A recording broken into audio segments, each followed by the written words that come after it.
Physical education DSC aspirants అందరికీ నమస్తే.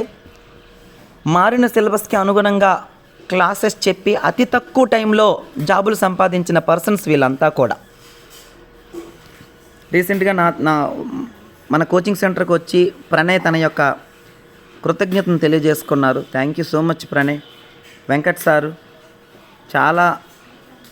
సంవత్సరాలు స్టడీకి దూరంగా ఉండి అటెంప్ట్ ఇద్దాము అని కష్టపడి చదివి కాన్ఫిడెన్స్తో చదివారు, జాబ్ సంపాదించారు. విజయ్ కుమార్ సార్, శోభన్ బాబు సార్, రాజు సార్ డైరెక్ట్గా ఇది కోచింగ్ జరుగుతున్నప్పుడు తీసుకున్న ఫోటో మాది. ఇలా ఏ పర్సను కూడా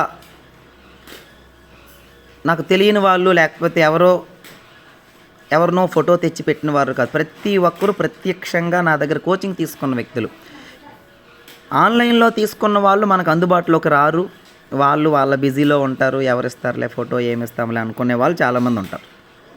వీళ్ళందరూ కూడా ప్రత్యక్షంగా చదివి లాభం పొందామని అనిపించిన తర్వాత వాళ్ళుగా ఫోటోలు పంపించిన ఫొటోస్ ఇవి. ఎవరిని అడిగి రిక్వెస్ట్ చేసింది ఒక్కరు కూడా లేరు ఇందులో. Mahesh sir, Vinay Lazarus, Harish sir డైరెక్ట్గా అపాయింట్మెంట్ ఆర్డర్ తీసుకున్నటువంటి ఫొటోస్ ఇవి. ఇక ఫస్ట్ టైం జాబులు ప్రిపేర్ అయిన వాళ్ళు కూడా జాబులు సంపాదించారు. అలానే ఉద్యోగం చేస్తూ హౌస్ వైఫ్గా ఉంటూ సిన్సియర్గా డెడికేటెడ్గా కష్టపడిన వాళ్ళు ఫస్ట్ టైం అటెంప్ట్లో కొట్టిన వాళ్ళు కూడా ఉన్నారు. అంటే కష్టపడి ఇన్ని బాధ్యతలు ఎన్నో రోజులు అయిన తర్వాత కూడా ఫ్రెష్గా మళ్ళీ స్టడీని స్టార్ట్ చేసి చదివి జాబులు కొట్టిన వాళ్ళు ఎంతోమంది ఉన్నారు. ఇన్స్పిరేషన్ ఆ మేడం గారు.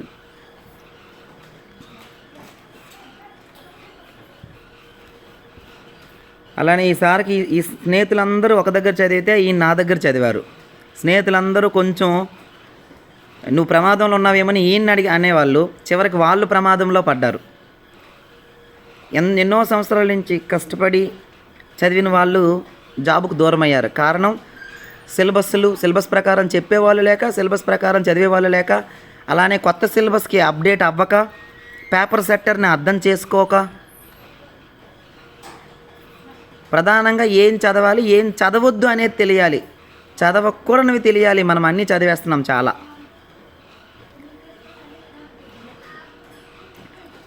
ముగ్గురు జాబులు వచ్చిన పర్సన్సే. ఇక్కడ బాలాజీ సారు, ఆసిఫాబాద్, తనకన్నా ఎంతోమంది సీనియర్లు ఉన్నారు. అలానే ఓపెన్ పోస్ట్ కొట్టారు. మంచి రిజర్వేషన్ ఉంది సార్కి, కానీ ఆ రిజర్వేషన్ పక్కన పెట్టి ఓపెన్ పోస్ట్ని కొట్టారు. ఈ మధ్యనే ఇన్స్టిట్యూట్కి వచ్చారు. Thank you sir.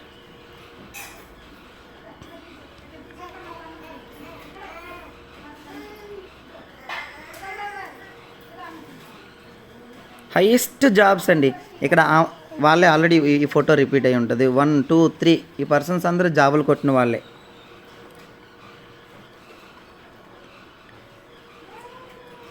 ఈసారి నేను ఇంతకుముందు వీడియోలో ప్రజెంట్ చేశానో లేదో తెలియదు. సారు, ఈ మేడం గారు, ఇవన్నీ కూడా కొత్తగా వచ్చిన ఫోటోలు. అంటే పాత ఫోటోలే అప్పుడు ఇంక్లూడ్ చేయడంలో మేము మిస్ అయ్యాం. ఈ ఫొటోస్ అన్ని అశోక్ సారు,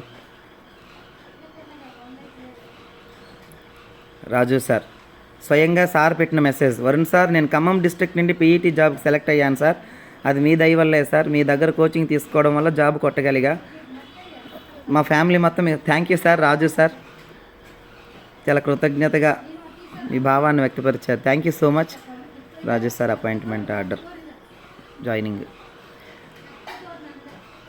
కొత్తగా మారినటువంటి సిలబస్కి, అప్డేట్ అయిన సిలబస్కి తగ్గట్టు అందులో కూడా డెప్త్ పోకుండా, అలా అని పైన చెప్పకుండా కరెక్ట్గా ఎంత అవసరమో అంత మేరకు చదివితే తక్కువ టైంలో కూడా జాబ్ సంపాదించవచ్చు.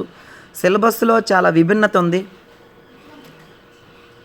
ఆ విభిన్నతను అర్థం చేసుకుని, విభిన్నత అంటే డిఫరెంట్. ఒక పక్క అనాటమీ చదవాలి, హిస్టరీ చదవాలి, కిన్సియాలజీ చదవాలి, రీసెర్చ్ చదవాలి, స్టాటిస్టిక్స్ చదవాలి, మ్యాథ్స్, సైన్స్, సోషల్, అలానే కొన్ని ఇంపార్టెంట్ టర్మ్స్, మనకు వచ్చిన టర్మ్సే తెలుగే అయినప్పటికీ కూడా ఆ తెలుగులో కూడా ప్రామాణికమైన తెలుగునే మాట్లాడాలి. మన వాడుక భాషలో మాట్లాడకూడదు. పేపర్ అర్థం కాదు అలా కానప్పుడు. ఇలా అన్ని కోణాల్లోనూ చాలా బ్యాలెన్స్డ్గా చదవగలిగితేనే జాబ్ వస్తుంది ఇప్పుడున్న కాంపిటీషన్లో. ఆల్రెడీ నా చేతుల మీదుగానే 1000 మందికి పైగా కోచింగ్ తీసుకొని బయటపడ్డ వాళ్ళు ఉన్నారు. మరొక 1000 మంది కోచింగ్ తీసుకుంటారు. ఈ 2000 members main competitors. 2024 APDSC exam 2025 ఏప్రిల్లో జరగబోతుందని మనకి సమాచారం. వివిధ యూట్యూబ్ వాళ్ళు, అనుభవజ్ఞులు చెప్తున్న మాటల ప్రకారం ఏప్రిల్లో ఎగ్జామ్ జరుగుతుంది. దాని ప్రకారం అయితే పెద్దగా సమయం ఏమీ లేదు. అవకాశం ఉన్న ప్రతి ఒక్కరూ కూడా తొందరగా కోచింగ్ స్టార్ట్ చేయాలి. ఏ ఒక్కరికో తప్ప మిగతా 99 మందికి కోచింగ్ అవసరమే. కోచింగ్ తప్పనిసరిగా ఉండాలి. ఆ ఒకరు ఎవరు అంటే వాళ్ళు మల్టీ టాలెంటెడ్ అయ్యుండి చాలా ఎగ్జామ్స్ లేకపోతే ఏదో ఒక అనుభవం, అవగాహన ఉన్న వాళ్ళు అవుతారు.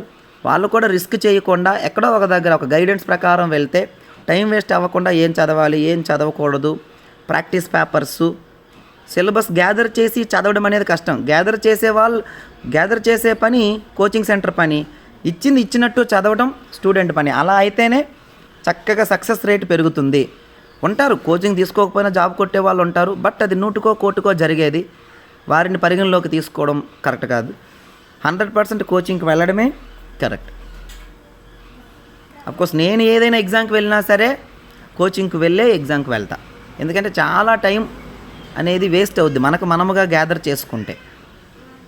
మన కొరకు ఒక నిపుణుడు ప్రత్యేకంగా కష్టపడి ఏం చదవాలి, ఏం చదవద్దు, కాన్సెప్ట్స్ వివరించుకుంటూ, ఎగ్జామ్ పేపర్స్ని వివరించుకుంటూ వెళ్ళేవాడు ఒకడు, ప్రత్యేకంగా కష్టపడేవాడు ఒకడు ఉంటే మనం తను ఇచ్చినట్టు చదువుకోగలిగితే, ఎట్టి పరిస్థితుల్లో సిన్సియర్గా ఎఫర్ట్ పెట్టాలి. కానీ చాలా ఎక్కువ పోస్టులు ఉన్నాయి, తక్కువ కాంపిటీషను. ఇప్పుడున్న పేపర్ సెట్టర్ని, ఇప్పుడున్న పేపర్ సెట్టింగ్ని, ఈ సిలబస్ని ఉన్న పలంగా అందుకునే వాళ్ళు ఎవ్వరూ లేరు. ఆల్రెడీ ఇప్పుడున్న పేపర్ కన్నా కష్టమైన పేపరు, కష్టమైన సిలబస్, తెలంగాణ సిలబస్ని సక్సెస్ఫుల్గా కంప్లీట్ చేసుకున్నాము. 2-3 సార్లు రివిజన్ చేసుకున్నాము. 3 గ్రాండ్ టెస్టులు పెట్టుకున్నాము. ఎనీవే ఏం చేశామనేది పక్కన పెడితే ఈరోజు హైయెస్ట్ పోస్టులు, అన్ని కోచింగ్ సెంటర్ల కన్నా హైయెస్ట్ పోస్టులతో మీ ముందున్నాము. ఒక నిరూపించబడ్డ వ్యక్తిగా ఆల్రెడీ.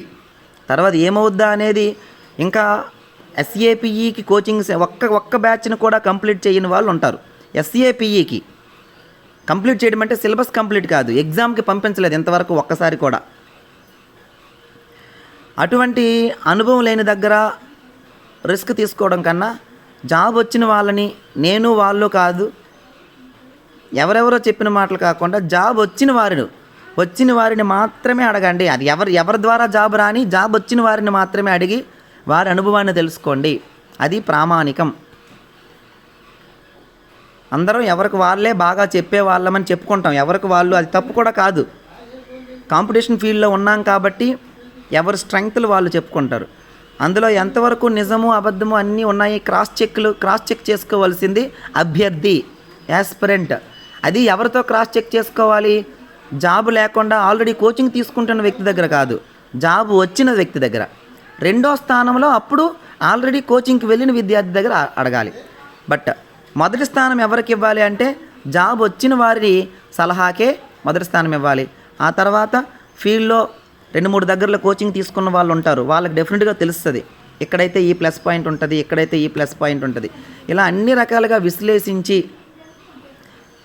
తొందరగా కోచింగ్ని స్టార్ట్ చేయండి. నా వరకు ఇప్పుడు ఈ మధ్యన ఈ నవంబర్లో ఎప్పుడొచ్చినా సరే ఇప్పుడు అవుతున్న బ్యాచ్లో జాయిన్ చేసి నెక్స్ట్ పండక్కి అంటే January 10th లోపలే మనకి ఒక సంపూర్ణమైన బ్యాచ్ని కంప్లీట్ చేసుకొని ఇంటికి పండక్కి పంపించి ఒక 10-15 రోజులు సెలవులు ఇచ్చి నెక్స్ట్ వచ్చిన తర్వాత మళ్ళీ ప్రిపరేషను స్పీడప్ చేయొచ్చు. ఇది ఒక పద్ధతి. వీలు కాని వాళ్ళు January 20 నుంచి ఎలర్ట్ అయిపోవాలి. ఏం పర్వాలేదు, సమయం ఉంది. బట్ సమయం ఉన్నవాళ్ళు వేస్ట్ చేయొద్దు, సమయం లేదు బిజీగా ఉన్నవాళ్ళు భయపడద్దు. January 20 నుంచి ఎలర్ట్ అయితే అక్కడ సరిగ్గా ఎగ్జామ్కి సంపూర్ణంగా కోచింగు ప్లస్ రివిజన్లతో సహా గ్రాండ్ టెస్టులు రాసి వెళ్ళడానికి అవతల కూడా టైం సరిపోతుంది. కాబట్టి ప్రతి వ్యక్తి ఇండివిజువల్గా ఆలోచించాలి. మీకున్న పరిస్థితులు బట్టి మీరు నిర్ణయాలు తీసుకోవాలి తప్ప ప్రక్కవారిని చూసి నిర్ణయం తీసుకోవద్దు.